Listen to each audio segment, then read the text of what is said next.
The afternoon sun hung low over the quiet town of Brookdale, its light spilling through the trees like gold dust. The streets were calm, the kind of calm you find only in small towns on a Sunday. Most people were either at church or home resting after service. Birds chirped lazily and a few kids rode their bikes down the cracked sidewalk. It was the kind of day when nothing bad was supposed to happen.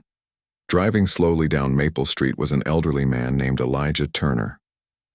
He was 72 years old, tall but slightly bent from years of teaching and hard work.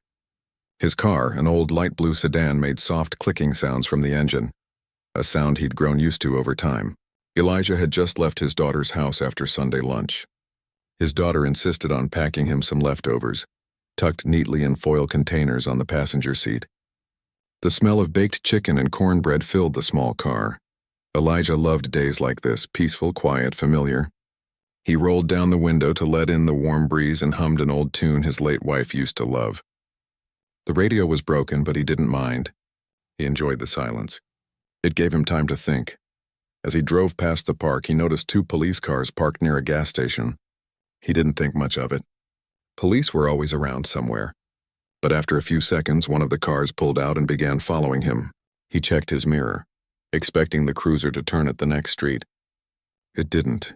The blue light suddenly flashed behind him. Elijah frowned. He hadn't been speeding. His seatbelt was on.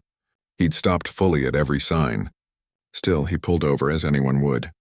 He turned off the engine and placed both hands on the steering wheel, just as he'd always taught his students to do when dealing with the police. Be calm. Be polite, be clear, he used to tell them. 2 officers stepped out of the car. They were young, maybe in their late 20s, wearing sunglasses and that stiff look of authority that made most people nervous. One of them tapped on Elijah's window. "License and registration," the officer said, not bothering with a greeting. Elijah nodded politely. "Of course, officer," he replied in his calm, deep voice. He moved slowly so they could see he wasn't reaching for anything unexpected. He handed over his driver's license and the registration papers from the glove box. The officer glanced at the documents, then looked at Elijah. "This car matches the description of a stolen vehicle reported earlier," he said flatly. Elijah blinked in confusion. "Stolen, sir, this is my car." "I've had it for nearly 10 years. The second officer, who had been standing on the other side of the car, leaned down and peered inside. "Mind stepping out for me, sir?" he asked, his tone not harsh but not friendly either. Elijah hesitated for a second. "Of course," he said finally, pushing open the door. His knees ached as he stood up, and he steadied himself on the doorframe. The first officer's eyes narrowed slightly. "You live around here?"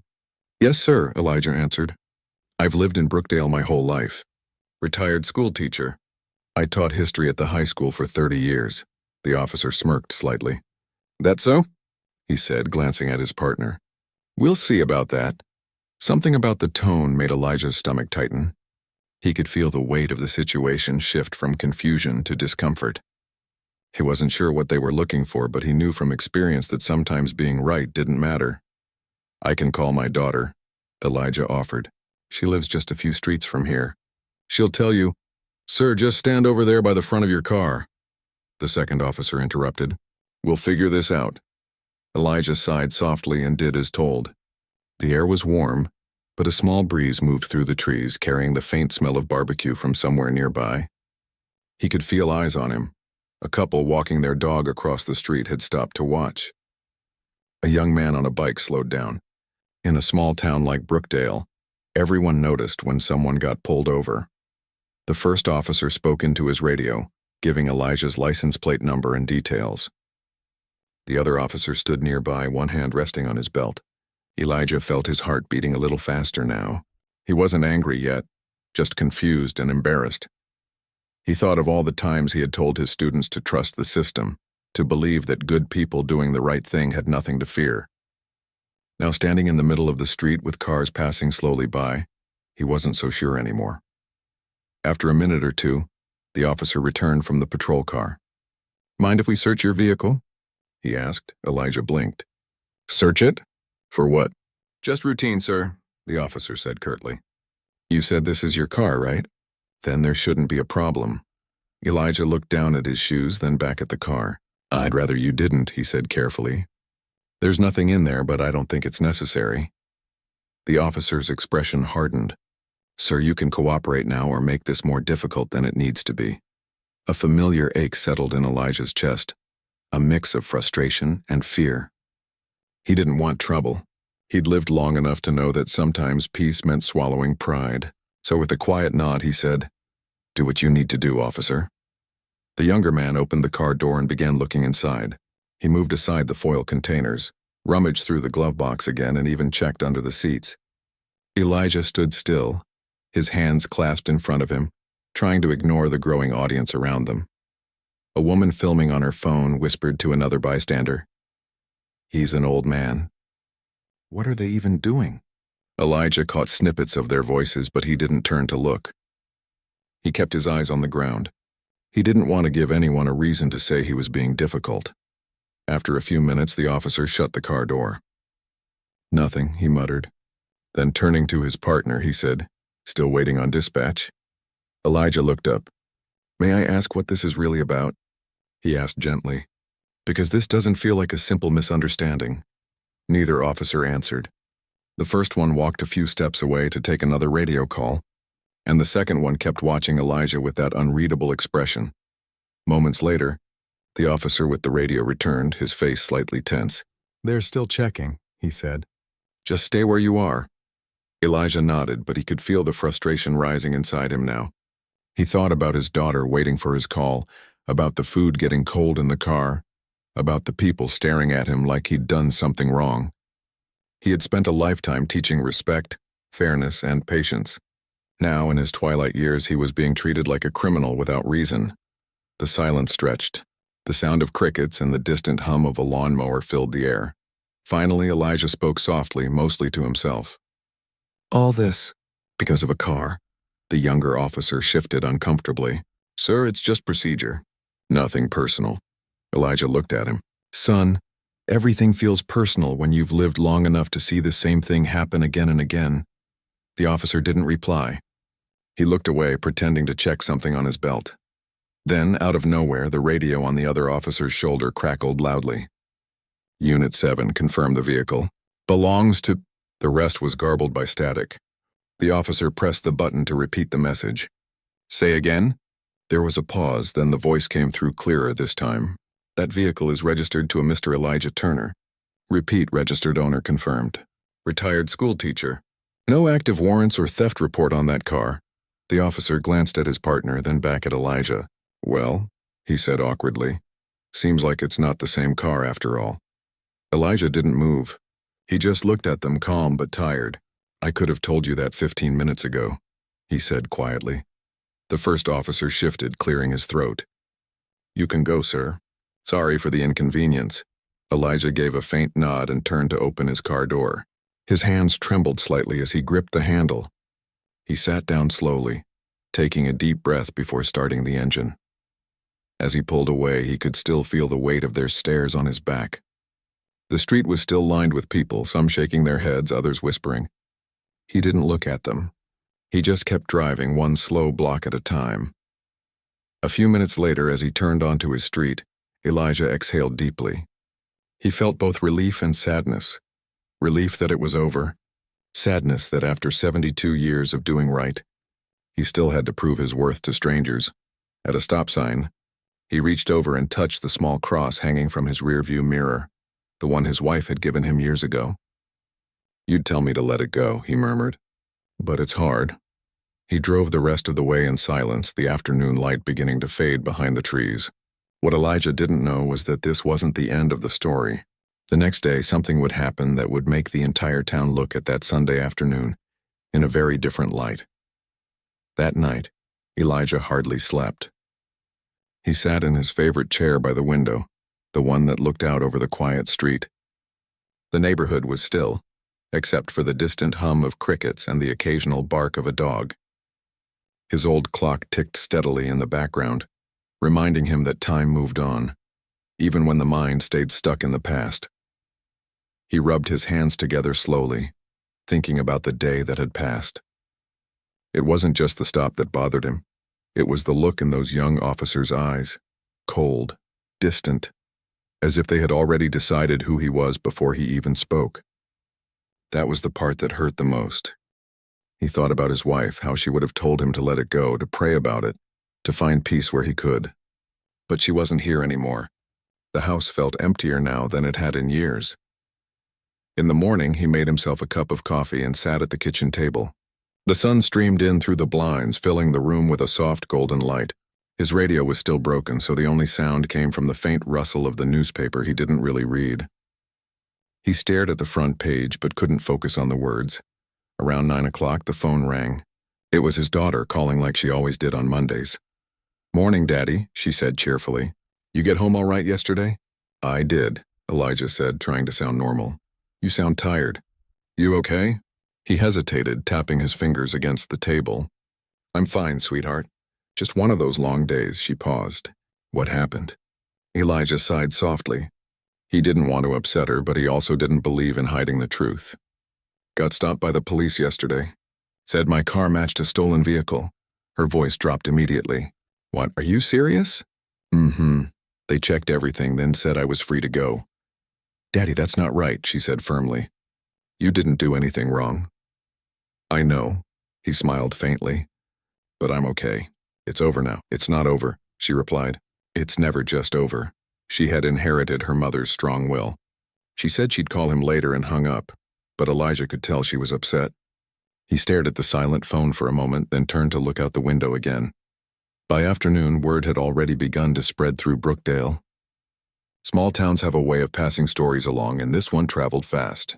A few people who had seen the stop posted about it online. Some said it was unfair, others said it was just a mistake.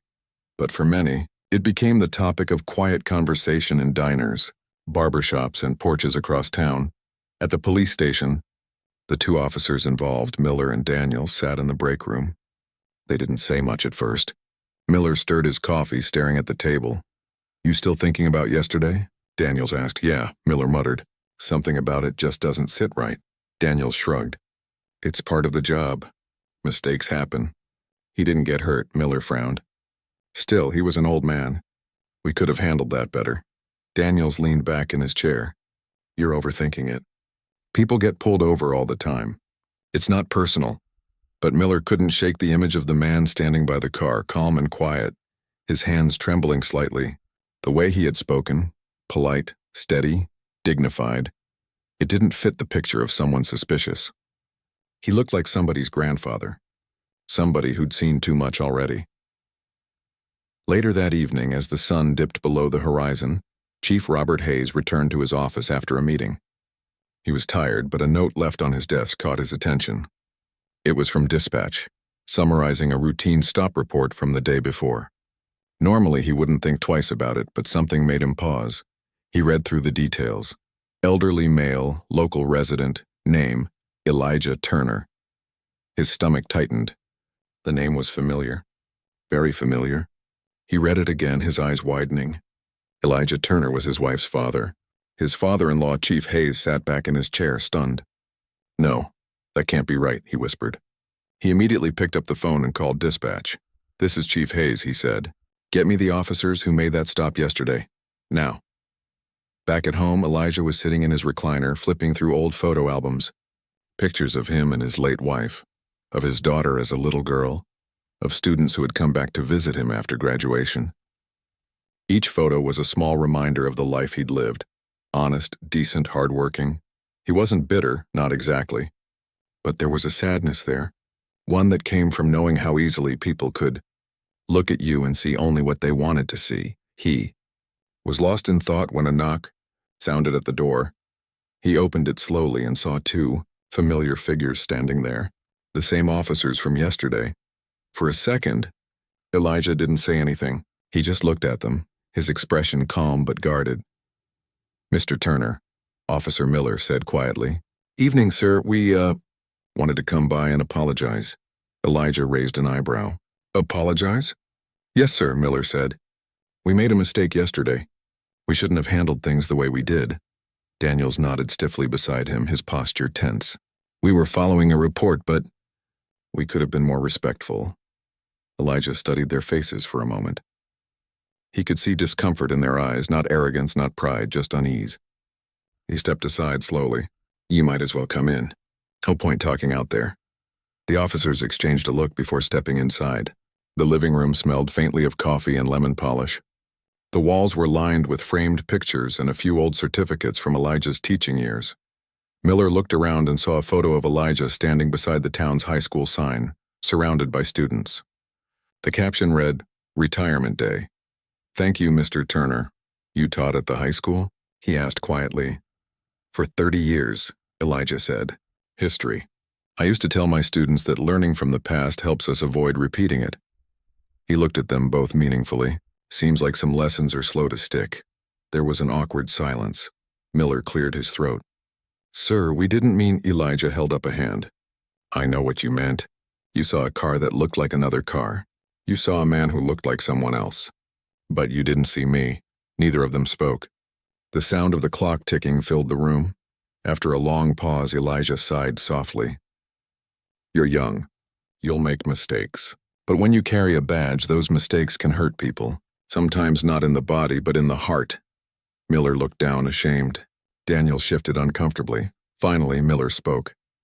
"Chief Hayes wants to see you tomorrow morning," he said quietly. "He asked if you'd be willing to come by the station." Elijah frowned slightly. "The chief? Why?"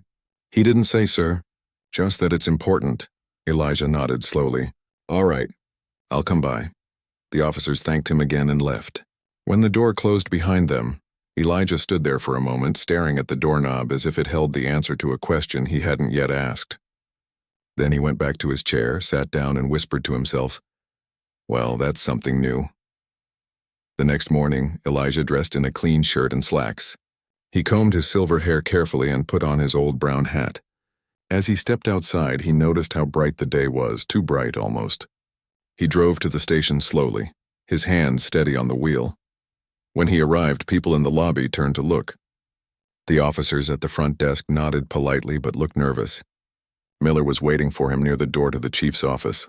"This way, sir," he said quietly.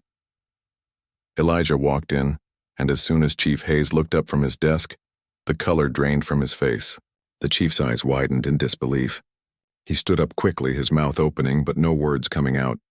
For a long, silent moment, the two men simply stared at each other. Elijah's expression was calm, but the chief's was full of shock, then guilt. "Mr. Turner," he finally said softly, I had no idea." Elijah tilted his head slightly. "No idea about what, son?" The chief swallowed hard. "That it was you. My wife's father."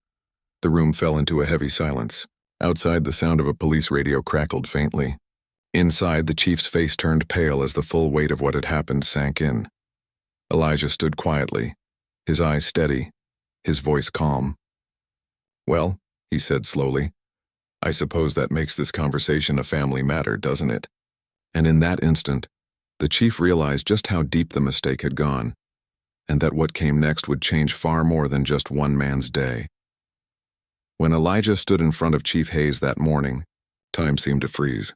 The office was quiet except for the faint hum of the air conditioner and the sound of papers rustling on the desk. The chief had gone pale, his eyes wide with disbelief. "Sir," he said slowly, "I had no idea it was you." Elijah lifted a hand gently, stopping him. "You didn't know?" he said softly. "But your officers should have known better than to treat anyone that way, no matter who they are."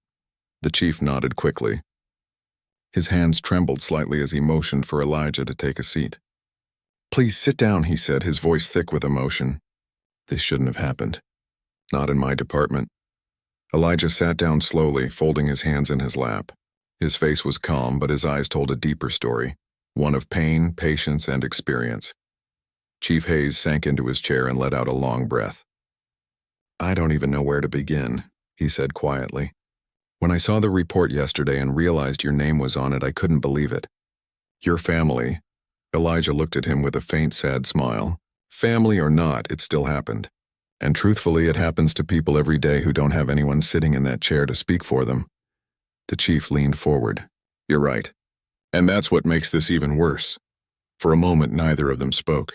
The silence between them was heavy, filled with thoughts neither dared to say out loud. Finally, Elijah spoke again, his tone gentle but firm. Robert, I don't want special treatment because I'm connected to you. I don't even want punishment for those boys. I just want them to understand what that moment did to me, and what it does to others like me." The chief nodded slowly, guilt shadowing his face. "You've always been a fair man, Elijah. More fair than most. I'm going to make this right." Elijah looked at him closely. "Then don't make it right for me. Make it right for the next person." The chief stood up, pacing the small room. He rubbed his temples, trying to collect his thoughts. "We've done bias training before," he said finally. "But maybe it wasn't enough. Maybe it never really was." Elijah nodded quietly. "Training can't teach you to see people as human. That comes from the heart." The chief turned to look at him. "Would you be willing to talk to my officers? Tell them how that felt? Not as my father-in-law, but as a man who's lived through this?" Elijah thought for a long moment, then nodded. "If it'll help, I'll do it." The chief smiled faintly, relief softening his features. "Thank you," he said. "It would mean more than you know." Elijah stood up. "All right then. You let me know when." As he turned to leave, the chief hesitated. "Elijah," he said softly. "I'm sorry." Elijah looked back, eyes kind but steady. "I know, son. But saying sorry is only the start." Outside the office, the hallway buzzed with quiet activity. Officers walked past, glancing curiously at Elijah as he made his way toward the exit. Some recognized him, others didn't, but all could sense that something about his visit was important. When Elijah stepped outside into the sunlight, he felt lighter somehow. Not because the problem was fixed, but because he knew he'd been heard. He took a slow breath, feeling the warmth on his face, and smiled faintly to himself. Later that day, the chief gathered his entire department in the briefing room. The atmosphere was tense. Officers whispered among themselves, wondering what the meeting was about. When the chief entered, everyone straightened. "Morning," he said, his voice serious. "Before we begin, I want to tell you all about something that happened this week. Something that has deeply affected me and frankly should affect all of you." He paused, letting the room settle. "Two of our officers stopped an elderly man named Elijah Turner on Sunday. They believed his car matched a stolen vehicle report. The situation was handled poorly. The man was disrespected, and the stop lasted far longer than it should have. That man," he said, his voice tightening, "happens to be my father-in-law." A stunned silence filled the room. Some officers exchanged nervous glances. Others looked down at their hands. The chief continued, "But that's not why we're here. We're here because it shouldn't matter who he was. It should matter that it happened at all. I've invited Mr. Turner to come speak with us tomorrow, and I expect every one of you to listen, not as officers but as human beings." No one said a word. Even the air seemed to pause. After the meeting, Miller and Daniels stayed behind. Miller looked uneasy. "Chief," he began quietly, "we didn't mean for things to go wrong. We were following procedure." The chief looked at him, his expression unreadable. "Procedure doesn't replace humanity, son. You'll have a chance to make things right tomorrow. I suggest you take it." That evening, Elijah sat on his porch watching the sky fade from orange to blue. The street was calm. Kids played down the block, their laughter drifting through the air. His daughter called to check on him again, her voice softer this time. "You really going to talk to those officers tomorrow?" she asked. "I am," Elijah said. "Sometimes change starts with a conversation." She sighed. "You always believe in people, Daddy." "I've spent a lifetime teaching folks that understanding beats anger," he replied. "Maybe it's time to practice what I preached." The next morning, Elijah arrived at the station again. The same receptionist greeted him politely, but this time there was respect in her tone. The chief met him at the door of the briefing room. "You sure you're ready for this?" the chief asked quietly. Elijah smiled. "I've been ready for 70 years.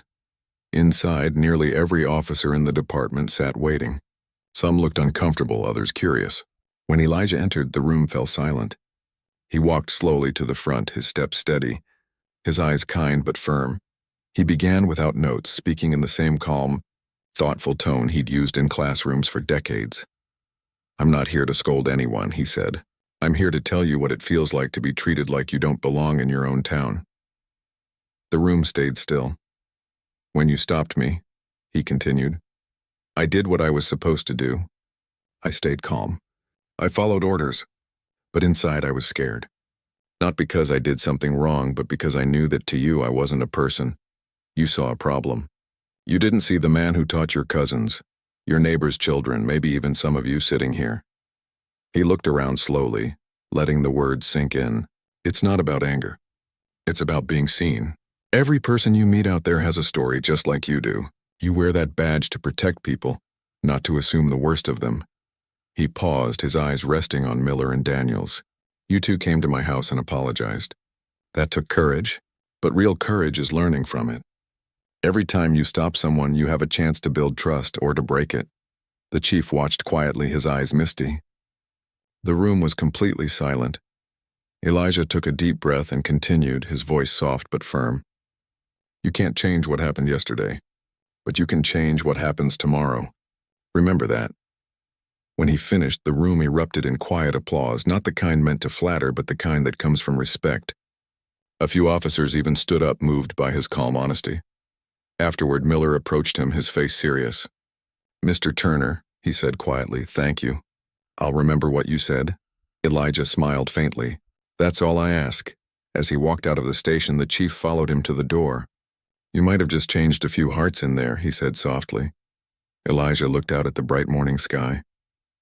Hearts change slower than laws, he said. But if even one person starts to see differently, it's worth it. The chief nodded. You're right, Elijah turned to him, eyes kind but steady. You've got good men here, Robert. Just make sure they remember what the badge stands for. I will, the chief said. When Elijah got home, he sat once again in his favorite chair.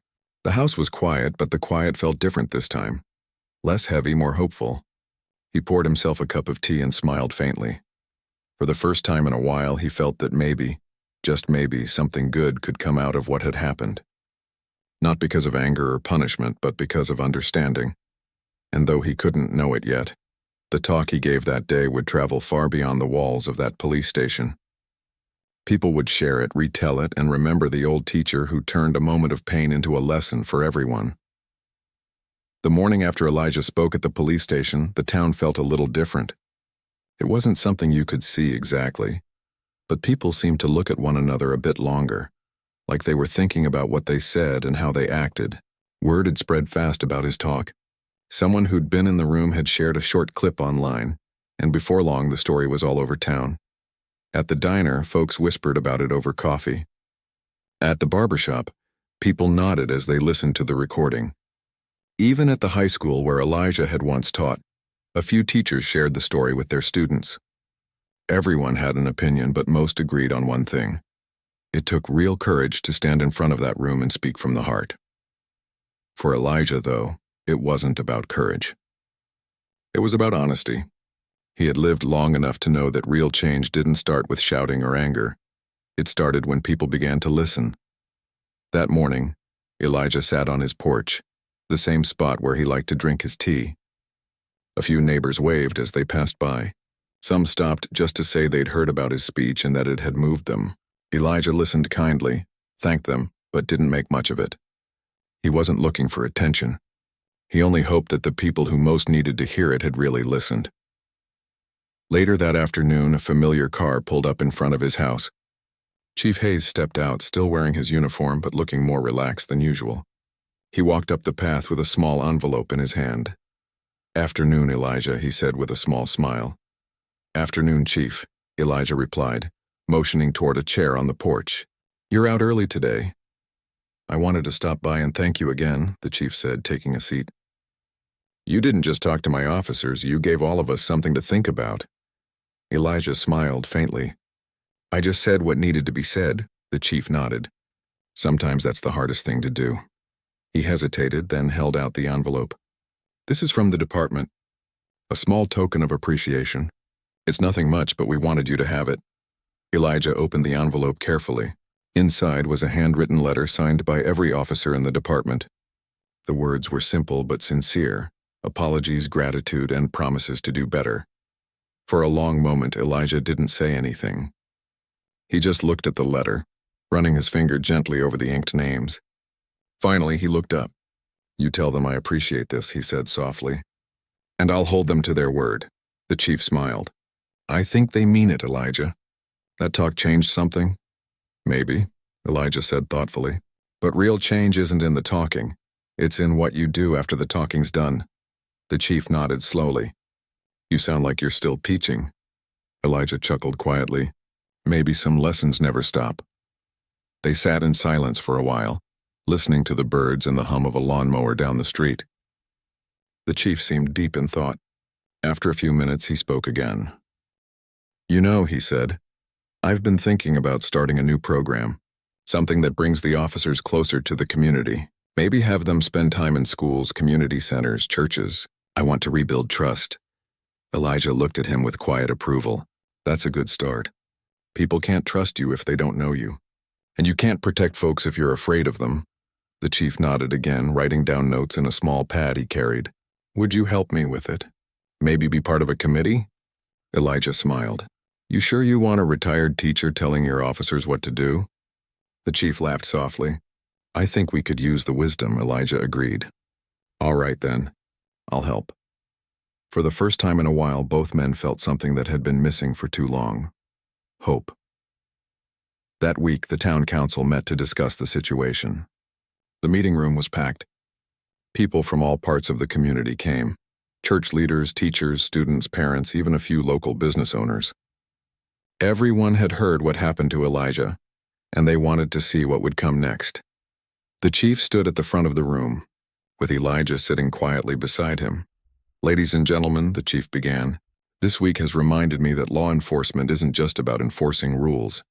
It's about protecting people. We've made mistakes, but we want to do better. He turned slightly toward Elijah. And I want to thank Mr. Turner for showing us that real strength doesn't come from authority. It comes from understanding. Elijah nodded politely as people applauded. When it was his turn to speak, he rose slowly and looked around the room.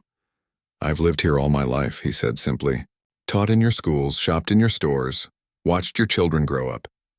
I love this town. That's why what happened hurt, because it reminded me that we still have work to do. The room was completely silent, everyone hanging on his words. I don't want anyone to feel sorry for me, he continued. What I want is for this to mean something. If we walk out of here and go back to the same habits, then this was all for nothing. But if we start talking, listening, and caring about each other, then maybe something good can come from it. When he finished, the entire room stood and applauded. Some people had tears in their eyes. Even those who had come out of curiosity now felt something deep inside.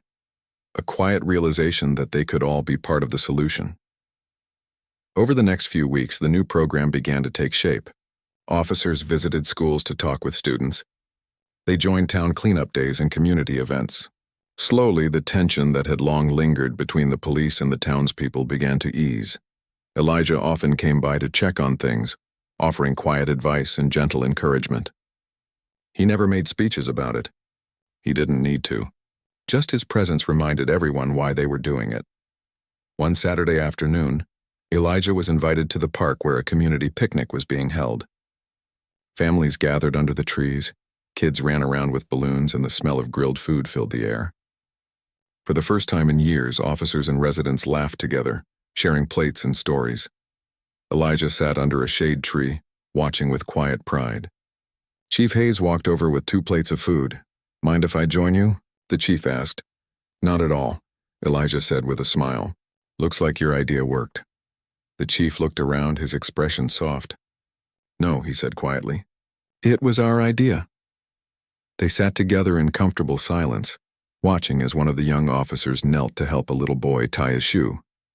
Across the park, Officer Miller tossed a football with a group of teenagers. The laughter that filled the air was the sound of something healing. Elijah turned to the chief. You see that? He said quietly. That's what community looks like. The chief nodded. You taught us that. Elijah smiled faintly. Maybe I just reminded you. As the sun began to set, golden light spilled across the park, casting long shadows.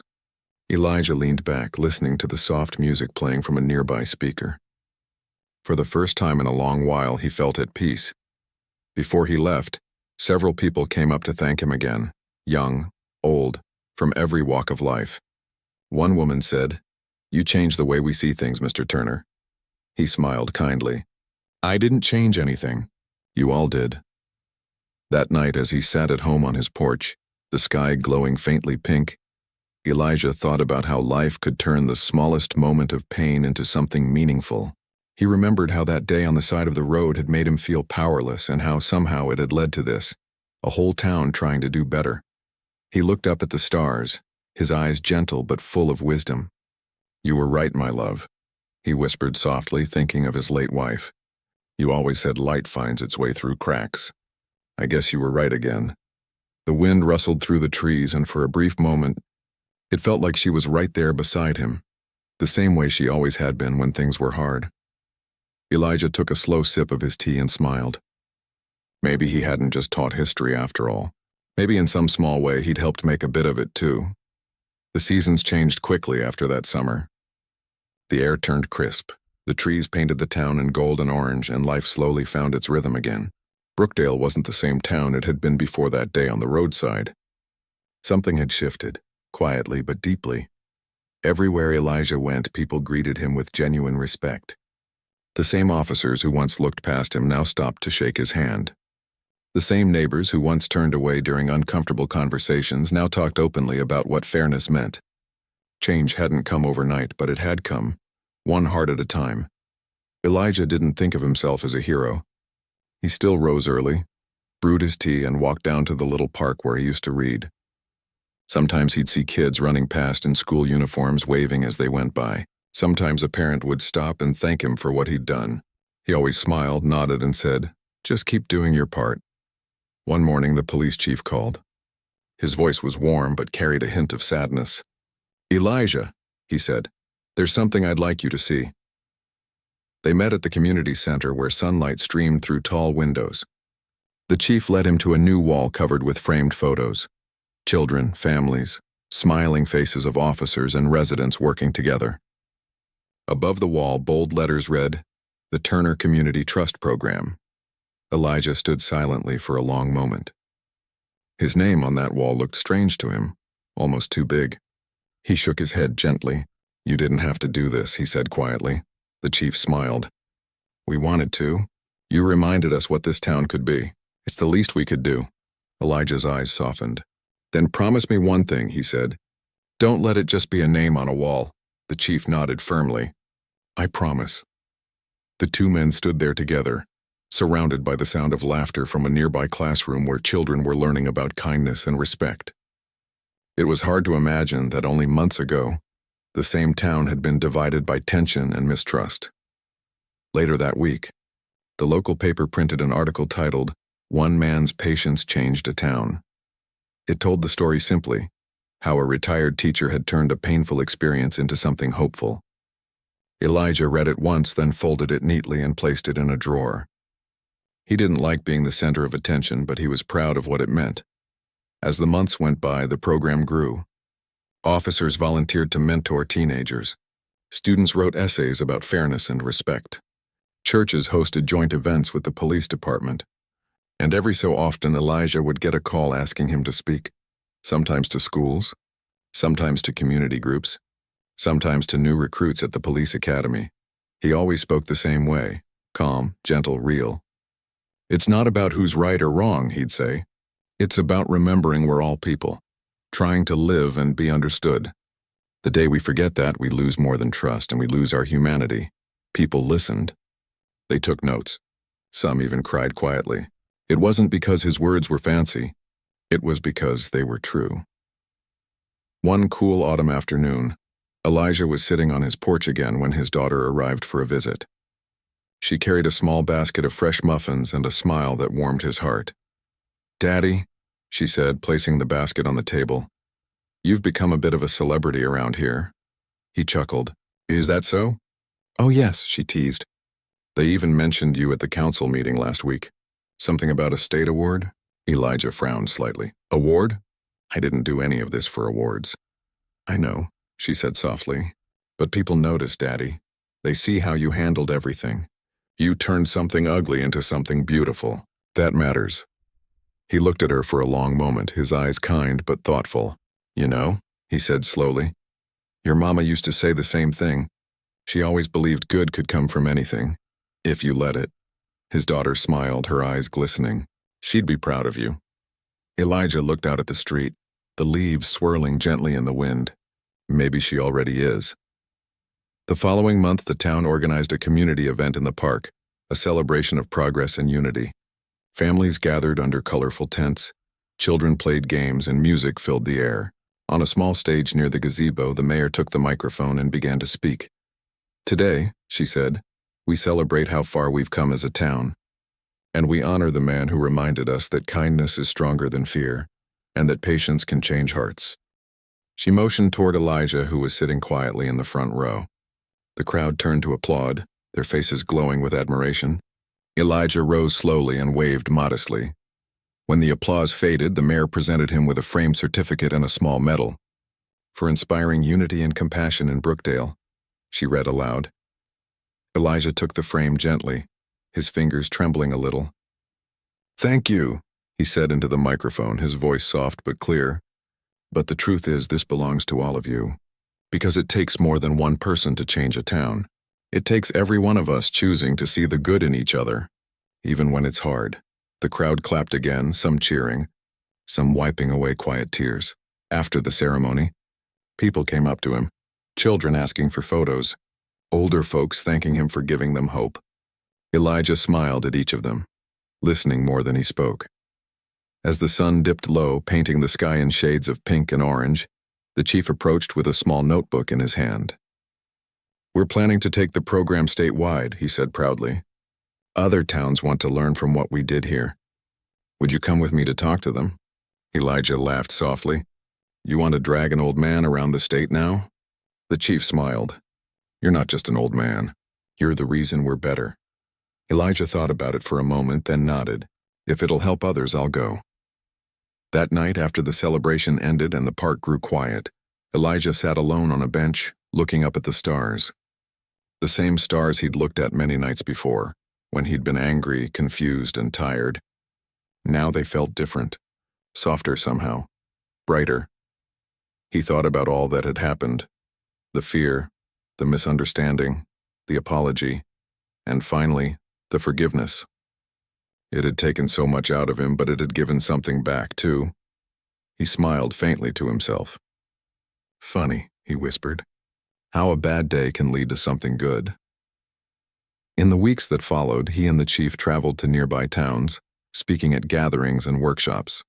Some people were skeptical at first, but once Elijah began to speak, the room would grow still. His honesty disarmed people. His calm presence made them listen. He told them what had happened, not to shame anyone, but to show what understanding could do. "I forgave them," he said once, "not because they deserved it, but because I didn't want to carry that weight forever." After every talk, people lined up to thank him, to share their own stories, to promise they'd take what they learned back home. Elijah would shake their hands, nodding quietly. It wasn't about fame. It was about planting seeds. Months later, back home, Elijah sat again on his porch one cool evening. The town was peaceful. Streetlights glowed softly, and the distant sound of laughter drifted from a nearby house. He leaned back, wrapped in his sweater, and smiled. The world wasn't perfect. It never would be. But it was a little better than it had been. And that was enough. He looked toward the horizon where the sky faded into twilight. "Maybe," he said softly. "That's what we're here for. To leave things just a little better than we found them." The wind carried the scent of rain, and for a moment, it felt like a blessing, gentle and calm. Elijah closed his eyes, listening to the sound of the world settling into peace. And somewhere in that quiet evening, in the heart of a small town that had learned to see itself differently, his story became more than memory. It became a reminder that one act of grace can change everything.